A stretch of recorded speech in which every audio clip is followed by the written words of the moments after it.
Did you ever stop to wonder how the Catholic Church, one of the oldest religious institutions, responded when its authority was challenged during the Protestant Reformation in the 16th century? It's an intriguing question, isn't it? One that pulls you back to a time of religious upheaval, a time when the very foundations of faith were being questioned. This is the story of the Catholic Reformation, a response, a revolution in its own right. To answer this question, we need to dive into the tumultuous period known as the Catholic Reformation.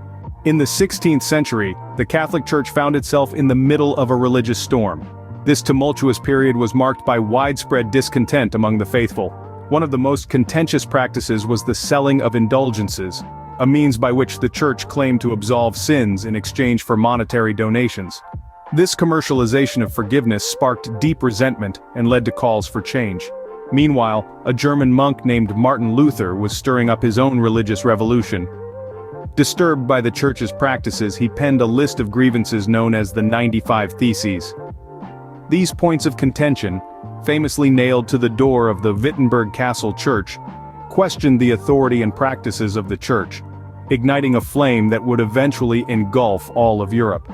These events, along with the escalating tension between the Church and its followers, created a pressing need for internal reform. These events laid the groundwork for what we now call the Catholic Reformation. The Catholic Reformation was not a single event, but a series of reforms driven by key figures and significant events.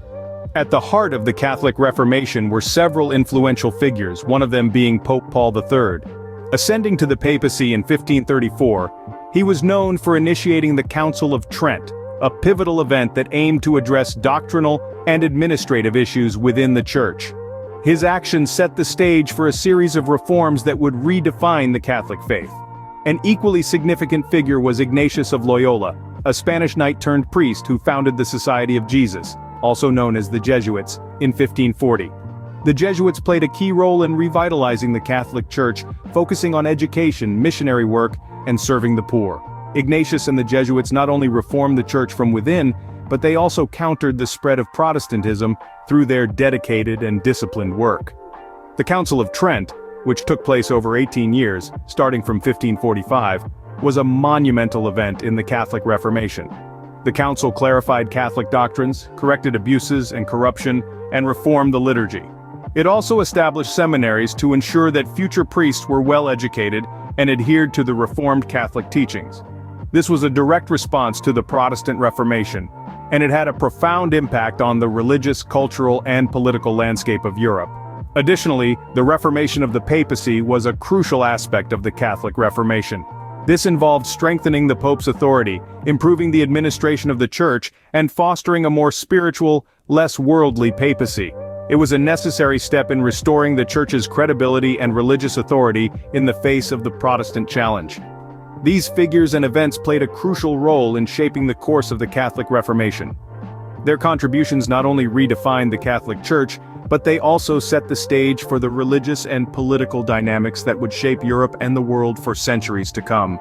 The Catholic Reformation had far-reaching effects, both within the Church and in the world at large. The Catholic Reformation, also known as the Counter-Reformation, left an indelible mark on the course of history. One of the most significant impacts was the strengthening of the papacy. The Council of Trent, convened in the mid-16th century, reaffirmed the authority of the Pope and centralized power within the Church. This consolidation of power provided the Church with a unified front to counter the Protestant Reformation.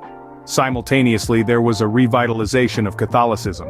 The Church sought to renew its spiritual and moral authority through reforms in education, discipline, and spirituality.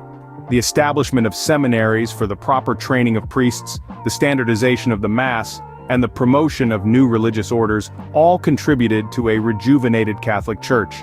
Outside the Church, the Reformation also led to a series of religious wars in Europe, as territories grappled with the tension between Catholicism and Protestantism. These conflicts not only altered the geopolitical landscape, but also deepened the divide between Catholic and Protestant populations. Fast forward to today, the echoes of the Catholic Reformation still resonate. The Church's structure, its emphasis on education and discipline, and its approach to spirituality are all influenced by this pivotal period in history.